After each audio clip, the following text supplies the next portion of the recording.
इंशाअल्लाह औरंगाबाद की आवाम बताएगी, जो मजलिस के खिलाफ जाएगा अपनी जमानत भी बचा कर लेकर आ गया तो बहुत बड़ी बात सुनी। ये वो शहर है जिसने हिंदुस्तान को इत्तेहाद क्या होता है ये बताया। हिंदुस्तान के बाहर भी लोग औरंगाबाद की एक पहचान इत्तेहाद के नाम से जानते हैं मेरे भाई। इतनी एक बात गारंटी के साथ कहता हूं, जहां तक नजर जा रही है आ जाओ, इतने जमा करके दिखाओ। मुसलमान उम्मीदवार अगर खड़े किए गए तो वो औरंगाबाद की पूर्व सीट से, जहां मजलिस इत्तेहादुल मुस्लिमीन ने मुझे खड़ा किया है। आप हमें गाली दो, हमारे खिलाफ बोलो, हम सुन लेंगे, लेकिन हुजूर के खिलाफ अगर कोई गुस्ताखी करेगा, अगर जुल्म हद से बढ़ेगा तो इंकलाब आएगा। कितने पैसे बांटेगा तुम सारे, कितने बांटेगा? समझ बागवान इलेक्शन में क्यों खड़ा है? और ऐसा ही सलाम मैं करता हूं मेरे छोटे भाई समीर साजिद का, जिसने कुत्ते और बिल्लियों के बच्चे बिकते हैं, शेर के बच्चे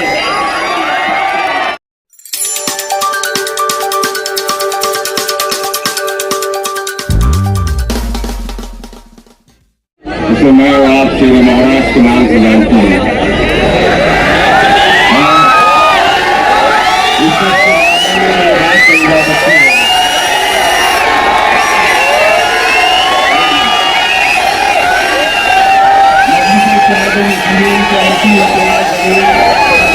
आपको मालूम है इम्तियाज जलील का दूसरा नाम क्या है? नहीं, इम्तियाज जलील का दूसरा नाम किस्मत है। किस्मत हमेशा इनका मेहरबान रही है। मैं बड़ी अदब और एहतराम के साथ इम्तियाज जलील साहब को दावत देना चाहता हूँ।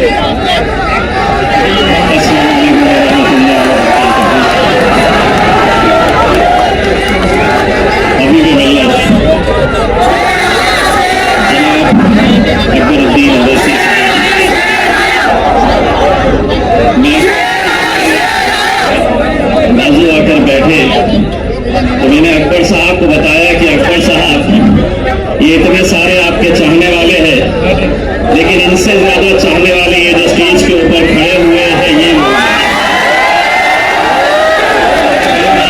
के अंदर आंधी आ जाए, तूफान आ जाए, कुछ भी आ जाए, खबर में तो मेरा अकबर ही रहने वाला है।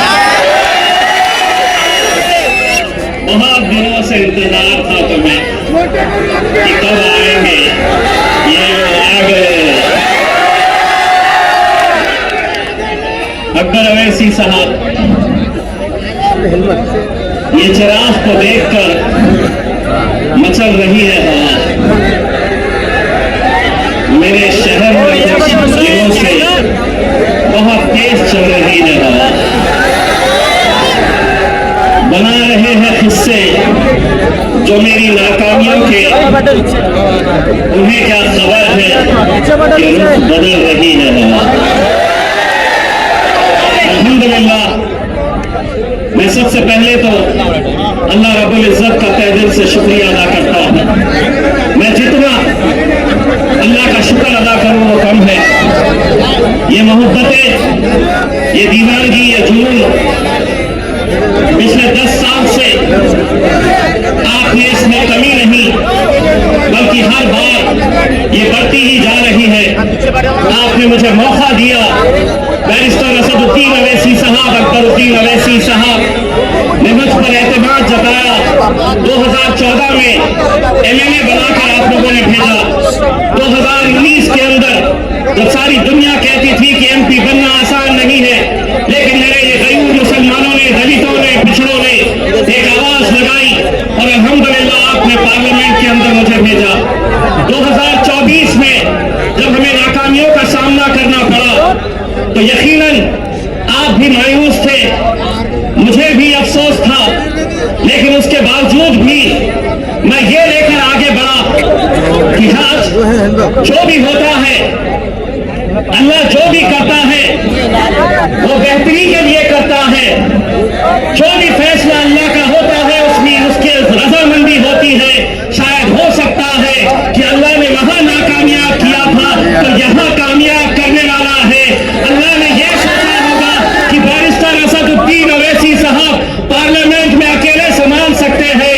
असद साहब का वो बयान आज भी मेरे मोबाइल में है। तब असद साहब ने कहा था कि मुझे अफसोस है कि मेरा बाजू इम्तियाज जलील मेरे साथ में नहीं है। दोस्तों, मैं आज पूरा यकीन, पूरी जिम्मेदारी, एक सच्चाई के साथ मैं आपको ये बात बताना चाहता हूं। लोकसभा का इलेक्शन हारने के बाद मैंने असद साहब से कहा था कि असद साहब, मैं 10 साल या आवाम ने मुझे अपने दिल में बसा कर रखी है, अपने कंधे पर बिठाकर मुझे 10 साल रखी है, अब किसी और को मौका देंगे। लेकिन असद साहब ने मुझसे कहा था कि इम्तियाज, आज महाराष्ट्र के अंदर जो हालात है, महाराष्ट्र के अंदर जो फिरका परस्ती है, कोई आवाज उठाने के लिए तैयार नहीं है।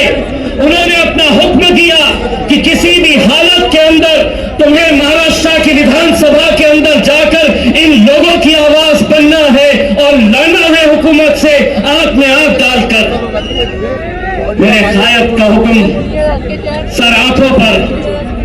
लेकिन आप वो साजिशों को भी समझिए कि जो आज एक उम्मीदवार को मजलिस को खत्म करने के लिए कैसे कैसे हथकंडे अपनाए जा रहे हैं, क्या साजिशें खेली जा रही है। नासिर सिद्दीकी साहब, जब उनके खिलाफ 2 उम्मीदवार खड़े हुए, राजनीतिक तौर के ऊपर कट्टर दुश्मन, वो एक हो गए, एक प्लेटफॉर्म के ऊपर आ गए और उन्होंने कहा कि अगर हम दोनों लड़ते रहे तो ये जीत जाएगा, मजलिस जीत जाएगी। वो जो इतने हिस्सों में बटे हुए हैं, वो एक हो रहे हैं, जिसका एक अल्लाह, जिसका एक रसूल। हम कैसे बट रहे हैं, हम क्यों बट रहे हैं, कौन बांट रहा है हमें? 28 उम्मीदवार पूरे महाराष्ट्र के अंदर सबसे ज्यादा मुसलमान उम्मीदवार अगर खड़े किए गए तो वो औरंगाबाद की पूर्व सीट से, जहां मजलिस इत्तेहादुल मुस्लिमीन ने मुझे खड़ा किया है, 28 खड़े नहीं हुए, खड़ा किया गया है।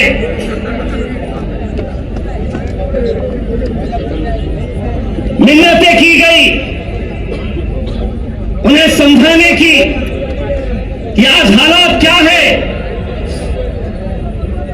गाजापुर में हमारे घरों में घुसकर मारा गया, कोई आवाज नहीं, हमने आवाज उठाई। लोकसभा में वक्फ बोर्ड का बिल आया, जिन मुसलमानों ने 2-2 घंटे खड़े रहकर जिन्हें जिताया, वो लोकसभा से बाहर निकल गए। विधान परिषद महाराष्ट्र का पहली मर्तबा 40 सालों में एक भी मुस्लिम एमएलसी, एक भी मुस्लिम विधान परिषद के अंदर नहीं भेजा गया। रामगिरी जब हमारे हुजूर के खिलाफ, नबी करीम सल्लल्लाहु अलैहि वसल्लम के खिलाफ गुस्ताखी करता है, कोई नहीं, कोई नहीं, कोई नहीं आगे आया। अरे हमारा वजूद, हमारी पहचान, हमारी शिनाख्त, हमारी जिंदगी जिसके लिए कुर्बान है, उसके खिलाफ गुस्ताखी हो रही है, तो भी हम अपनी नफरत की राजनीति में बटे हुए हैं। लोग समझते थे कि वो बोलेगा सुन लेंगे, वो कोई और होंगे सुनने वाले। इम्तियाज जलील नहीं सुनेगा, तुम्हारे बाप से आंख में आंख डाल के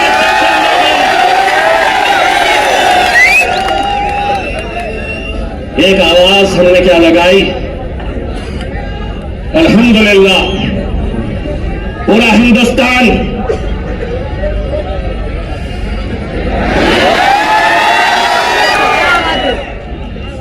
पूरा महाराष्ट्र, बोले इतने कहां से आए, इतने एक पैगाम देने के लिए हम निकले थे और एक बार फिर से कह रहे हैं, एक बार फिर से कह रहे हैं, आप हमें गाली दो, हमारे खिलाफ बोलो, हम सुन लेंगे, लेकिन हुजूर के खिलाफ अगर कोई गुस्ताखी करेगा, ईद का जवाब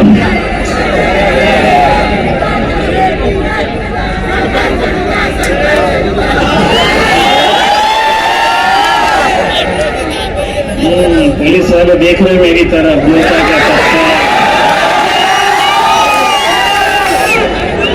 पत्थर बोलता क्या, पत्थर बोला कि केस होता मेरे ऊपर। तो मैंने भी क्या बोला, ईद का जवाब, जिसको समझना था वो समझ गया। तो हम एक पैगाम देने के लिए गए थे मेरे भाई, वो पैगाम था बनकर तूफान, बगावत का सैलाब आएगा, अगर जुल्म हद से बढ़ेगा तो इंकलाब आएगा।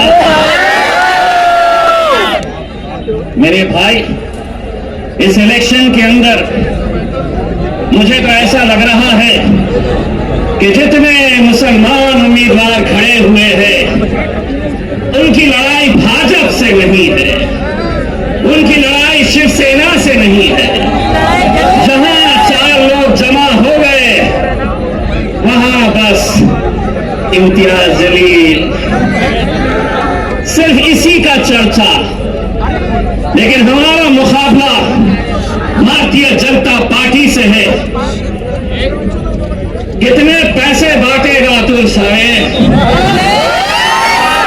कितने बांटेगा, बांट बांट के। मुझे दोस्तों, आपको लग रहा होगा कि 28 में से 3 लोगों के फॉर्म रिजेक्ट हो गए, 10 लोग वापस हो गए। लेकिन कौन है ये वो 10 लोग? मैं नाम के साथ बताता हूं। समद बागवान इलेक्शन में क्यों खड़ा है? बोले मार्केट यार्ड में मैं फोन करता हूं तो कचरे की गाड़ी आती है, इसलिए मुझे एमएलए बनना है। मैं ऐसे लोगों को आपके सामने लाना इसलिए चाहता हूं कि कल 3 बजे तक जब वापस लेने का फॉर्म वापस लेने का वक्त था, मेरे लोग जा जाकर गिड़गिड़ा रहे थे। जानते हैं उस शख्स ने क्या जवाब दिया? अगर 5 लाख रुपए देंगे तो बैठता हूं, नहीं तो जल्दी बोलो, भाजपा वाले मुझे फोन कर रहे हैं इससे ज्यादा देने के लिए।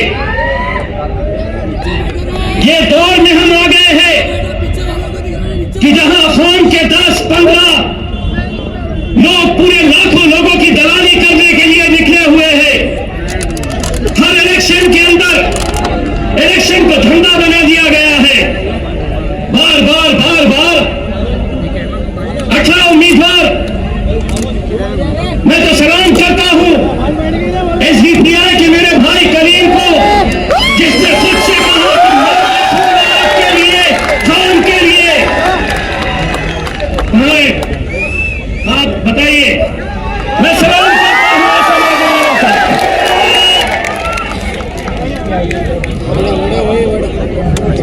मोइन साहब भी है, वेलफेयर पार्टी के जो खुद से बैठ गए, इम्तियाज जलील जो खराब हो रहा है, मैं तो पत्थर हो गया हूं। जहां पर भी आईना फूटता है इल्जाम मेरे ऊपर आ जाता है। इम्तियाज जलील वहां इतने सीट क्यों खड़े करा, यहां इतने कम क्यों खड़े करा? 288 सीटें हैं महाराष्ट्र के अंदर। असद साहब ने ऐलान किया, हुक्म दिया कि सिर्फ हम 16 सीटों के ऊपर इलेक्शन लड़ेंगे। यहां पर भी मैं सलाम करता हूं ऐसे नौजवानों का जो अपने गायब के फैसले के ऊपर लब्बैक कहते हैं, और ऐसा ही सलाम मैं करता हूं मेरे छोटे भाई समीर साजिद का, जिसने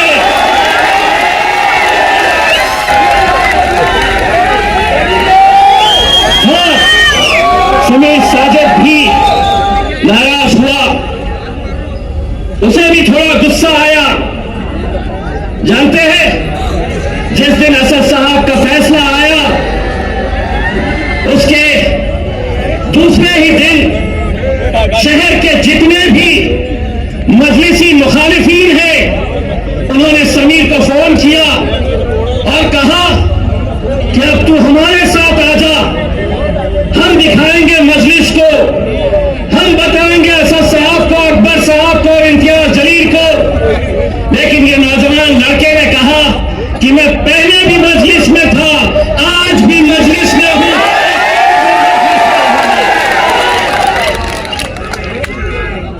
समीर भाई, तुम्हारी खुदानी मजलिस भूलेगी नहीं।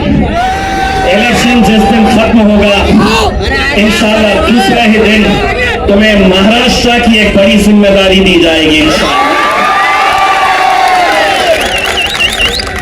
मेरे भाइयों, कुछ उम्मीदवार आप देख रहे होंगे टिकट नहीं दिए,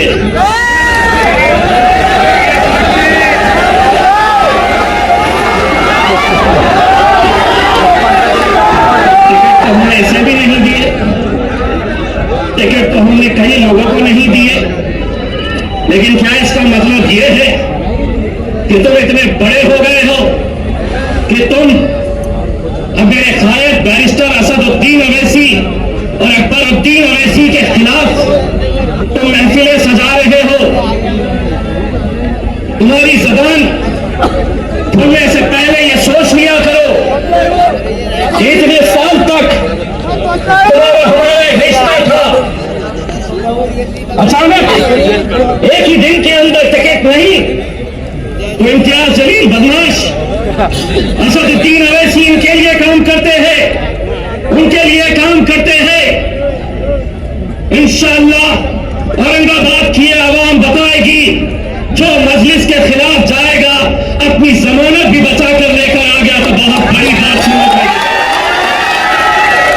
ये वो शहर है जिसने हिंदुस्तान को इत्तेहाद क्या होता है ये बताया। हिंदुस्तान के बाहर भी लोग औरंगाबाद की एक पहचान इत्तेहाद के नाम से जानते हैं मेरे भाई, और आज उसी इत्तेहाद को खत्म करने की कोशिश की जा रही है।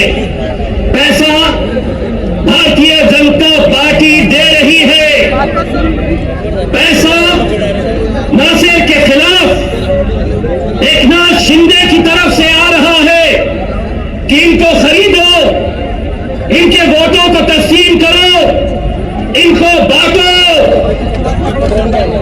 ये लोगों ने शायद मेरा डायलॉग सुना नहीं है। देवेंद्र फडणवीस, एकनाथ शिंदे, नरेंद्र मोदी बाजार में कुत्ते और बिल्लियों के बच्चे बिकते हैं, शेर के बच्चे बाजारों में खरीदे नहीं जा सकते।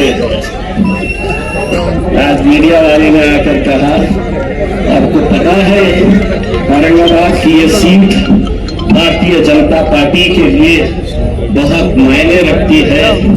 और आपको हराने के लिए बड़े बड़े नेता आने वाले हैं। मैंने कहा कौन आने वाला है? तो बोले योगी आने वाला है।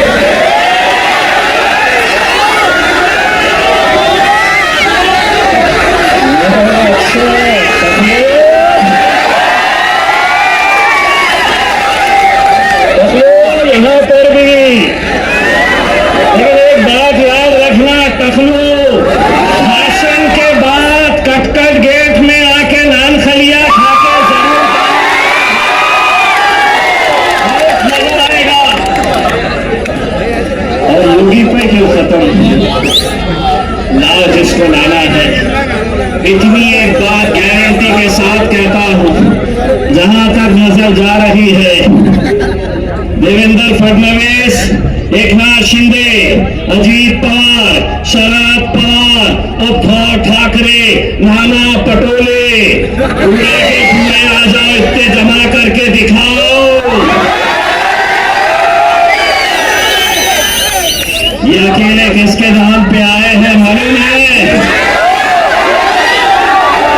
ये अकेले किसके लिए आए हैं? मेरा अकबर 10 साल का इंतजार खत्म होने वाला है। पेटी बांध लो,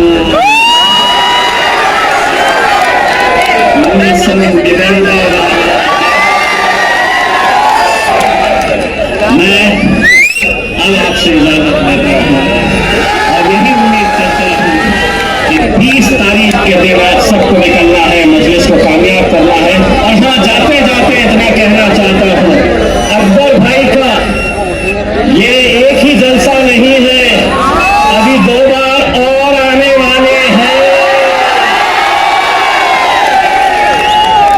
आज टेस्ट मैच खेलेंगे, दूसरे में वनडे खेलेंगे और तीसरे में 2020। बहुत बहुत शुक्रिया।